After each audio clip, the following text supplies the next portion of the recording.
The wind cut through the empty main street like it remembered every scream that had ever echoed there. A single no trespassing sign swayed from a rusted post, its chain creaking against the silence. Daniel Cole tightened his jacket and raised his camera. The mining town of Grey Ditch, Nevada, hadn't seen a living soul in 40 years. At least that's what the old records said.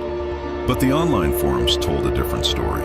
They spoke of lights flickering deep underground, of voices carried on the desert wind, of people who went looking and never came back. He pressed record. Day 1. Abandoned mining settlement, Grey Ditch. Locals say the town died after the collapse of Shaft 12. 31 men buried alive. No recovery, but someone's been here. His flashlight beam stopped on something carved into a wooden post near the old saloon. Fresh letters, cut clean through the rot. Still here. Daniel's breath hitched. The carving was wet, the sap still glistening. Then came the sound. Not loud. Not even clear. Just movement. Slow, deliberate beneath him. He crouched, pressing an ear to the cracked earth. A muffled knock echoed back 3 times. Knock, knock, knock. He stumbled backward, camera shaking. The sound followed, crawling closer beneath the dirt like something dragging itself upward. His radio hissed to life in his backpack. Daniel, you shouldn't have come. Static swallowed the voice. He froze. There was no one else within 20 miles. The wind stopped entirely. From somewhere below, a man began to whisper. We never left. A wide, desolate valley stretched beneath the morning sun, ashen hills, skeletal trees, and the husks of old mining shacks scattered like bones. The town of Grey Ditch was barely a smudge on any modern map. A forgotten pocket of the Nevada desert where dust clung to everything and even echoes seemed to die before reaching the horizon. Daniel Cole adjusted the camera strap digging into his neck. He had driven nearly 8 hours from Reno, guided only by half-legible maps and rumors from obscure paranormal boards. His YouTube channel, Forgotten Realms, was known for exploring ghost towns and lost places. But this one felt different. Even before he arrived, his GPS had glitched. The car's radio caught whispers between stations, and his phone battery drained in half an hour. Still, he came. Because Grey Ditch was the one story nobody else had dared to tell. The air tasted metallic, like the scent that lingers after a lightning strike. He passed through what remained of Main Street. One bar, a sheriff's office, a row of miner cabins collapsed under decades of neglect. He stopped outside a rusted metal door leaning off its hinges. The faded words read, Grey Ditch Mining So. Est in 1908, Daniel wiped away the grime from a window and peered inside. Shadows stretched long across a room filled with toppled chairs, broken ledgers, and a calendar frozen on April 12, 1979. The day the mine collapsed, his camera blinked red. Recording, Grey Ditch, Nevada. He narrated quietly. Population 0. But someone carved a message in the wood out there. It looked new. Maybe vandals, maybe... A faint clang cut through his words. Metal striking metal. Deep, rhythmic. It came from below. He froze, holding his breath. The sound stopped when he did. Could be wind, he muttered, though he didn't believe it. He backed away, stepping onto the dusty street again. The desert seemed to shift around him, the air heavier, the silence almost sentient. By noon, he'd set up camp near the edge of Shaft 12, the infamous mine entrance sealed after the disaster. Locals in the nearest town, 70 miles out, told him no one had opened it since. The shaft was supposedly cursed, a mouth to the underworld, one old man had said. Daniel had laughed at that. But now, standing at its mouth, the air dropping 20 degrees colder, he couldn't shake the feeling of being watched. He switched the camera back on. Entrance to Shaft 12. Official reports say 31 men were trapped. Some bodies never recovered. Locals claim they still knock from below. He waited, half expecting the same 3 knocks from before. Nothing came. Only the slow hum of wind funneling into the dark. He crouched and brushed dust off an old warning sign. Danger. Unstable structure. Below it, written in faded chalk. They're still digging. Daniel's chest tightened. He reached for his flashlight. A handprint, dark, greasy, fresh, marked the doorframe. Too clear to be decades old. He raised the camera, zoomed in. The fingers seemed long, too long. That's when the radio on his belt crackled again. Daniel, if you hear them, don't answer. He spun around. Who is this? No reply. Only a faint murmur like wind through a tunnel. He scanned the ridge line. Empty. The car sat 100 yards away, silent, its door swinging slightly open, though he swore he'd closed it. His breath fogged in the heat. Okay, he whispered to himself. Old signals. Probably interference. Just interference. But something deep inside him, older than logic, quieter than fear, knew that wasn't true. As evening fell, the town changed. The sun dropped behind the hills, casting the buildings in bruised light. Daniel lit his lantern, setting it beside his tent. The desert, once vast and open, now felt suffocating. He rewatched the footage on his camera. In the background of his earlier recording, when he was standing by the mine, he saw movement. A shape, human-sized, standing in the darkness behind him. He paused, frame by frame. The figure didn't move, but its head, tilted slightly, reflected the light as if its eyes had caught the lens. He turned toward the mine entrance again. It was empty. For the first time, Daniel thought of leaving. He could pack up, drive back to the main road, post what little footage he had, and let the internet do the rest. But then came the whisper. Soft, female, from somewhere behind the saloon. Help. Me, he turned, flashlight trembling. The sound came again, this time closer. Please. The light cut across the saloon's doorway. Nothing but peeling wallpaper and broken bottles. He stepped closer. Who's there? Silence. Then the floorboards creaked inside. Daniel's hand hovered over the doorknob. He hesitated. Every instinct screamed, don't. But curiosity was stronger. He pushed the door open. The lantern light spilled across the room, revealing an old piano in the corner, its keys yellowed and warped. He stepped closer. The air smelled like rust and rain. Then one key pressed down on its own. A single, trembling note. He froze. Another key. Then another. The piano played 3 low notes. Knock, knock, knock. Daniel stumbled back, knocking over a chair. His flashlight flickered and died. For a long moment, there was only his ragged breathing. Then a faint voice right behind him. They're waiting for you. He spun. Flashlight back on. Empty room. He ran out into the street, chest pounding, camera still rolling. The wind had returned, carrying faint whispers that seemed to circle the entire town. He reached the mine again, trembling, and aimed the camera into its mouth. If anyone finds this footage, Greatitch isn't empty. It's something shifted in the darkness, cutting him off. A single beam of his flashlight illuminated a boot print in the dust ahead. Fresh, deep, then another, leading down into the mine. He swallowed hard, eyes wide. I have to see, he whispered, and as the first step echoed into the hollow depths, the desert swallowed the last trace of daylight. The mine swallowed Daniel whole. The first few feet descended easily, loose gravel crunching under his boots, his flashlight cutting through a dense curtain of dust. The air smelled of iron and mildew. He could almost taste the years hanging there, heavy and undisturbed. Behind him, the desert wind died completely. Outside was gone. There was only the slow drip of water somewhere deeper in the dark. Daniel stopped to set his camera on a chest harness. The red light blinked, a small, stubborn pulse of life in the tomb-like tunnel. He spoke softly, his voice trembling despite himself. Shaft 12. Entering the lower corridor. Temperatures dropping fast. It's like walking into a freezer. No sign of collapse yet. He panned the light across the walls.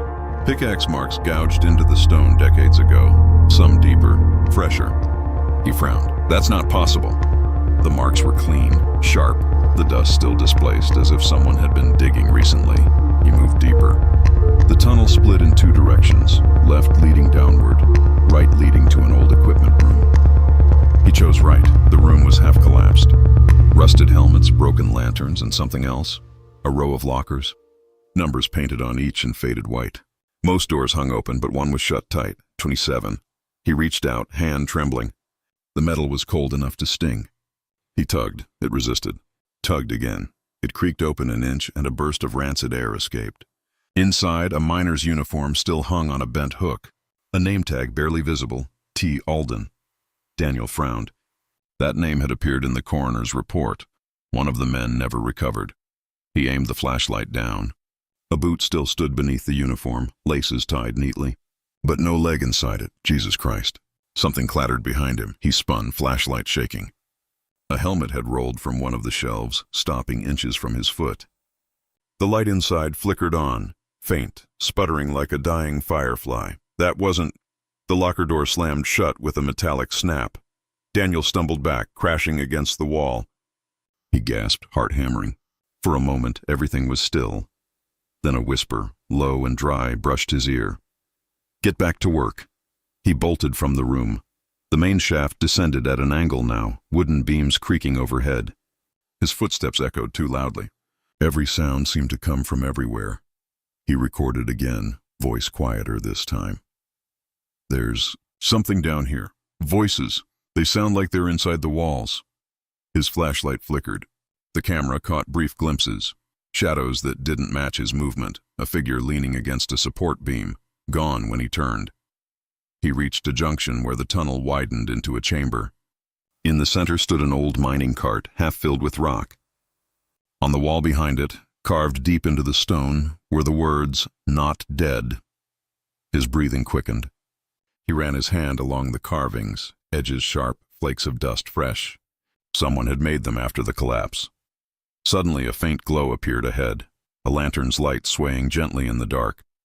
Daniel squinted. A silhouette moved behind the glow, slow and deliberate, like a man dragging a limp leg. "Hello?" he called. "Are you with the rescue team?" No answer. "I'm a journalist, Daniel Cole. I'm documenting this site." The light paused, then swung toward him. A voice floated back, rough and hollow. They said help was coming. Daniel took a step forward. "Who are you?" We kept digging. We never stopped. The lantern blinked out. Darkness slammed down like a wave. He turned wildly, flashlight shaking. Nothing. Only the echo of that broken voice fading into the tunnels. Minutes, or maybe hours, passed as he stumbled through twisting paths. His sense of direction dissolved. Every passage looked the same. The deeper he went, the louder the sounds became. Rhythmic, clanging, faint murmurs, something dragging across stone. He finally stopped at a small alcove where the tunnel opened into what looked like a break room. Rusted tables, metal mugs fused with rust, and a wall of photographs, faded, black and white portraits of the miners who once worked here. He brushed the dust from one. The face stared back, a man with hollow eyes and a crooked smile. The name, Thomas Alden. He turned to the next. The eyes were the same. Different names, same eyes. Each photo identical except for the hair, the angle, the era. Then, behind him, they took our faces so we could stay. He spun. Nobody there. But the photographs had changed. Every face now looked like his. He backed into the corridor, stumbling. His flashlight beam caught a shape, an old sign hanging from a rusted chain. Sublevel B, restricted access. The chain had been cut. Of course, he muttered, shaking. Because why wouldn't it be? He descended. The steps spiraled downward for what felt like miles. The air grew thick with humidity. The ground squished beneath his boots, mud, maybe water. Then the smell hit him, copper and rot. At the bottom, a vast cavern opened up. Wooden supports crisscrossed the ceiling, barely holding. Pools of stagnant water reflected his light like oil, and scattered through the chamber were dozens of helmets, each glowing faintly from within. They weren't lamps. They were skulls. Daniel's stomach turned. He staggered backward, covering his mouth. His camera kept rolling, the blinking red dot steady. Then, footsteps. Soft, steady, deliberate, he raised the light. A figure emerged from the far end of the cavern, a miner, or what used to be one. His skin was blackened with soot, his eyes glowing faint amber from within hollow sockets. "You shouldn't have come down," the man rasped. Daniel's voice cracked. "What are you?" The miner smiled, revealing broken teeth caked with dirt. "We're still on shift." The ground shuddered. From the pools around them, other figures began to rise. Half-buried bodies coated in mud and dust, moving stiffly as if their bones still remembered labor. Each carried a pickaxe. Daniel turned to run, but the path behind him had collapsed. The tunnel he came through was gone, replaced by a solid wall of stone. The miners began to dig, into the walls, into the floor, into the air itself. Every strike echoed like thunder. He screamed over the noise, "You're dead! The collapse killed you!" The lead miner tilted his head. "Dead? No, buried." He stepped closer. "And now you're one of us." Daniel stumbled backward, his boots sinking into soft earth.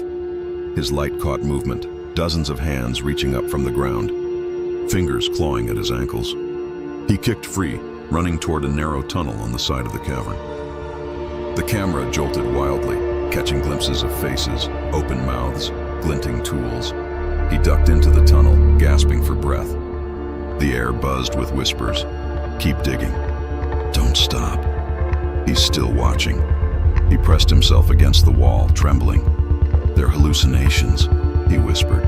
"Gas leak, oxygen deprivation, that's all." A voice answered right beside his ear. "Then why are we breathing too?" He screamed, swung the flashlight, and the beam passed through nothing. He ran again, deeper into the maze of tunnels until his legs burned. Finally, he collapsed beside a collapsed elevator shaft. The metal cage hung halfway down, cables twisted. He climbed inside, slammed the gate shut, and turned off his light. Only the faint glow of the camera remained. Minutes passed.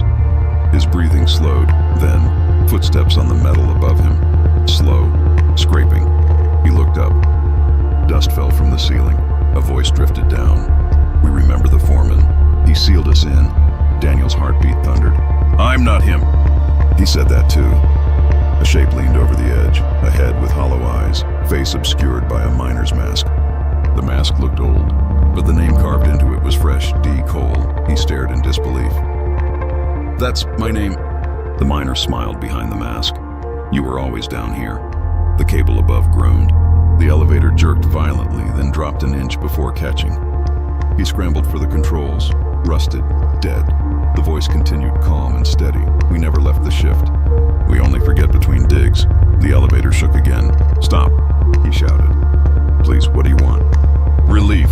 The cable snapped. The fall should have killed him. Instead, he woke in silence, lying on cold stone. His camera, miraculously unbroken, still recorded. Angle tilted toward him. He groaned, sitting up. His flashlight flickered back to life. He wasn't in the elevator anymore. He was in a narrow tunnel lined with new timber supports, fresh wood not rotted. The air was warmer. There was light ahead. He crawled toward it. The tunnel opened into a massive cavern, bright, bustling, alive. Dozens of miners moved around him, swinging pickaxes, shoveling carts, laughing. The sound of life filled the air, but something was wrong. Their movements were too slow, too precise, like a reel of film replaying the same loop. And when he called out, no one looked at him. He approached one man, tapping his shoulder. The miner turned, and Daniel saw his face peel away like ash, revealing a hollow mask beneath. "End of shift yet?" The man rasped. Daniel stumbled back. The laughter stopped.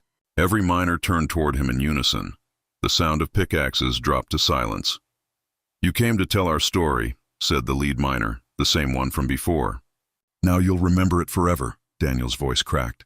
"No, I just wanted proof. I just wanted people to know what happened." The miner stepped closer until the glow from his eyes reflected off Daniel's lens. "They'll know. Through you." Hands grabbed Daniel's arms, his shoulders. He screamed, struggling, but the hands were countless. They dragged him toward the wall. The stone pulsed faintly like living flesh. "No. Let me go." The miner's voice was almost tender. "We all said that once." The wall swallowed him whole. Darkness again. He didn't know how long he was trapped. Hours, days, or seconds. It all blurred into a rhythm. The rhythmic clang of metal on stone echoed through his head. His hands bled from gripping the pickaxe, but he couldn't stop. He was digging, always digging, and sometimes between the echoes. He heard faint voices from above, people exploring, cameras clicking, laughter. He tried to scream for help, but his throat only produced dust. Then a whisper came from the dark beside him. "Shift's not over yet." Daniel's hands ached. His nails were blackened, split, bleeding into the dust he clawed through. The rhythm of the mine pulsed in his skull, clang, clang, clang, like a heartbeat not his own.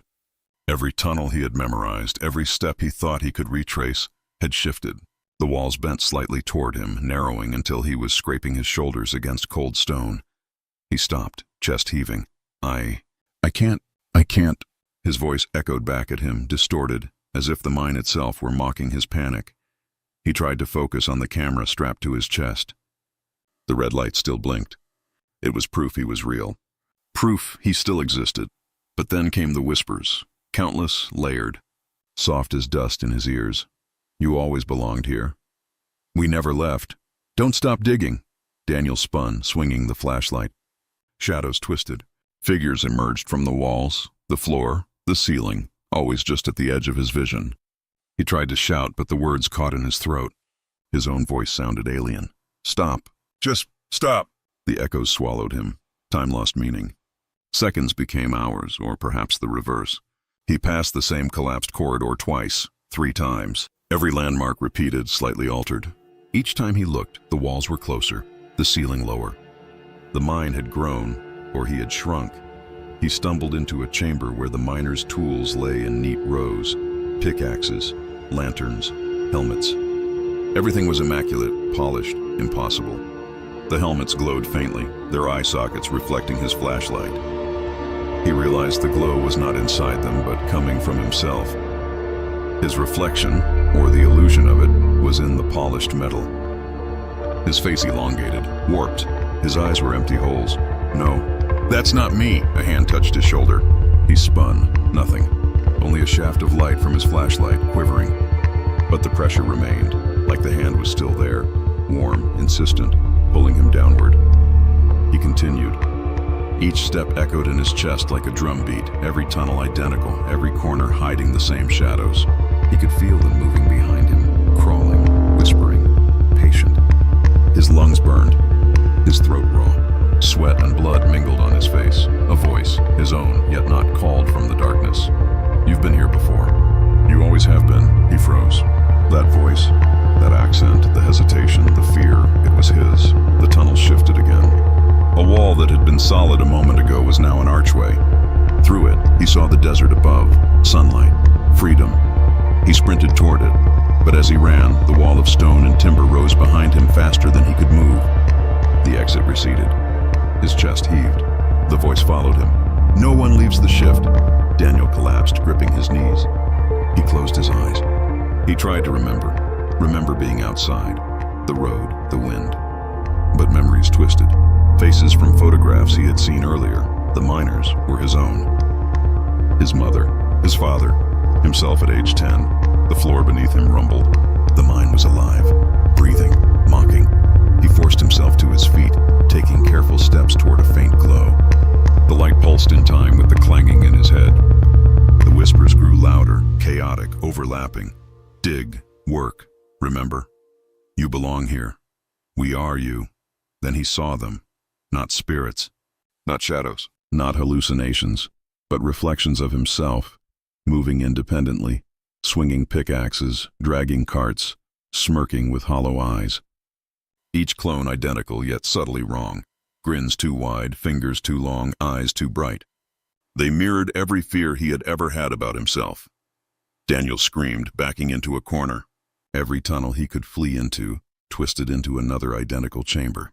Each reflected figure stepped closer. The whispers coalesced into a chant. "The foreman will join the shift. The foreman will join the shift. The foreman will join the shift." He tried to climb, tried to ascend, but the walls were endless. The ceiling pressed down, narrowing, the dust churning in a thick fog. His own body felt heavy. His arms ached from swinging the pickaxe he had grabbed from one of the clones. "I'm not—" The words broke into a scream. The clones advanced. One reached out with his own hands, Daniel's hands, cold and solid. He felt the grip, felt the pressure, felt himself being pulled toward the wall. He struggled, kicking, screaming, but it was useless. The clone smiled as he was forced forward. "We are you. We are always you." The wall ahead of him pulsed. The stone seemed to breathe, to open, to consume. Dust rose like smoke. A faint metallic smell filled his nose. The light in the helmets brightened, blinding him. The red glow of his camera became the only constant, the only anchor to reality, but even it began to warp, flashing frames of himself digging, screaming, and collapsing over and over. Daniel's mind shattered. He tried to remember the desert, the sun, the car, the real world. But the mind twisted them, folded them back into itself. The tunnels replayed endlessly. Every corridor led to the same chamber, the same figures, the same whispers. He screamed, "I'm me! I'm me! I'm Daniel!" The voices mocked him, chanting, "You were always here. You are the foreman now. You dig, you remember. You belong." He swung the pickaxe one final time at a figure himself, But the strike passed through air. No impact. Only pain in his hands, blood trickling down, indistinguishable from the dirt. He sank to his knees. The wall before him glowed bright red, the light reflecting off the helmets. The clones crowded around. Each held his gaze, each whispered the same. Shift's not over. Daniel's vision swam. Sound and shadow blurred. The clangs and whispers fused into a single pulse, hammering inside his skull. His body shook. His mind shook. I can't leave. The clones leaned closer, faces now impossibly close, teeth grinning. Every word he had spoken in life echoed around him, twisted into chants. Dig, work, remember, join, belong. The floor beneath him softened. He felt himself sink slowly into the mine itself, into the dust, into the stone. The walls curved, swallowing him. The pickaxe slipped from his fingers. His hands disappeared into the ground. The camera fell to the floor, still recording, red light blinking, catching fleeting glimpses of movement, shadow, himself. The last thing Daniel heard before silence. The foreman is always here. The foreman never leaves. Time ended. There was no up, no down, no day, no night. Just the rhythmic pulse of the mine, clang, whisper, pulse, and Daniel, forever digging, forever remembering, forever becoming the story he had come to tell. No escape, no rescue, only the mine, patient, infinite, and inevitable. The desert was quiet. No wind stirred the cracked streets of Greyditch. The sun hung low, bleeding orange across the skeletal remains of the town. Dust drifted in shafts of light like ghostly motes suspended in the air.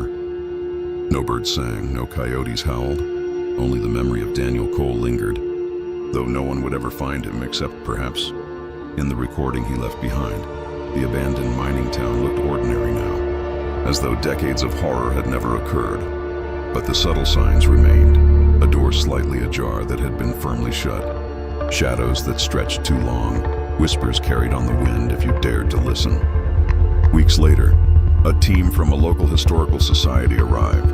They had heard rumors from the old forums, tales of a vlogger who disappeared while investigating Greyditch.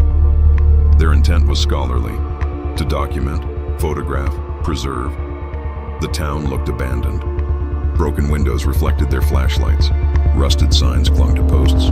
Empty cans littered the street. It was the Greyditch everyone expected. One of the researchers found a camera lying in the dirt near shaft 12. The lens was cracked, but the red recording light still blinked. Must be recent, one muttered. They played the footage on a portable monitor. Static flickered. Then Daniel's face appeared. Eyes wide, sweat and blood smeared across his skin, breathing ragged. If anyone finds this footage, Greyditch isn't empty. The frame wavered. Shadows danced behind him. Shapes moved in the corners, half seen, impossible.